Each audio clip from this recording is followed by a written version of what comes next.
સોનેરી પાંખોવાળી પરી અને દયાળુ કાન્હા. એક મોટું અને ઘટાદાર જંગલ હતું. આ જંગલની વચ્ચે એક સુંદર સરોવર હતું, જ્યાં રાત્રે આકાશમાંથી પરીઓ ઉતરતી. આ પરીઓમાં એક ઝીલ નામની પરી હતી, જેની પાંખો એકદમ સોનેરી અને ચમકતી હતી. મુશ્કેલીમાં પરી. એક દિવસ રમત રમતમાં ઝીલ પરી પોતાની ટોળીથી અલગ થઈ ગઈ. અચાનક જોરદાર પવન ફૂંકાયો અને ઝીલ એક કાંટાળા ઝાડમાં ફસાઈ ગઈ.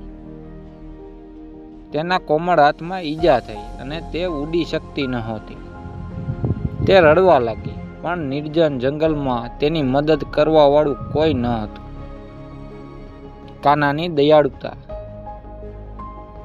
બીજા દિવસે સવારે કાન્હા નામનો એક નાનો છોકરો લાકડા વીણવા જંગલમાં આવ્યો. તેણે રડવાનો અવાજ સાંભળ્યો. ઝાડ પાસે જઈને જોયું તો એક નાનકડી સુંદર પરી લોહી લુહાણ હતી. કાન્હો તો ડરી ગયો, પણ તેણે પ્રેમથી પરીને કાંટામાંથી બહાર કાઢી. તેણે પોતાના રૂમાલથી પરીનો ઘા સાફ કરી દીધો અને જંગલી જડીબુટ્ટી લગાવી પાટો બાંધ્યો. તેણે પોતાના માથામાંથી મીઠી રોટલીનો ટુકડો પણ પરીને ખવડાવ્યો. તું ચિંતા ના કર, તું જલ્દી સાજી થઈ જઈશ, કાન્હાએ હિંમત આપી. પરીનો જાદુઈ ઉપહાર. થોડા દિવસોમાં ઝીલ પરી સાજી થઈ ગઈ. તેની સોનેરી પાંખો ફરીથી ચમકવા લાગી. વિદાય લેતી વખતે પરીએ કાન્હાને પૂછ્યું, તે મારી ખૂબ સેવા કરી છે, તારે શું જોઈએ છે? હું તારી કોઈ પણ ઈચ્છા પૂરી કરી શકું છું.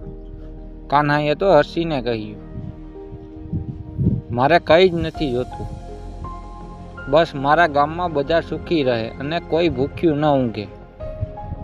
પરી કાન્હાની નિસ્વાર્થ ભાવના જોઈ ખુશ થઈ ગઈ.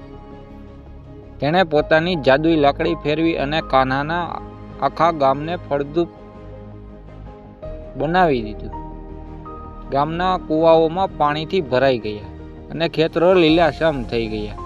આ વાર્તાનો બોધ: નિસ્વાર્થ ભાવે કરેલી મદદ ક્યારેય ખાલી જતી નહીં. દયાળુ હૃદયમાં જ સાચો જાદુ હોય છે.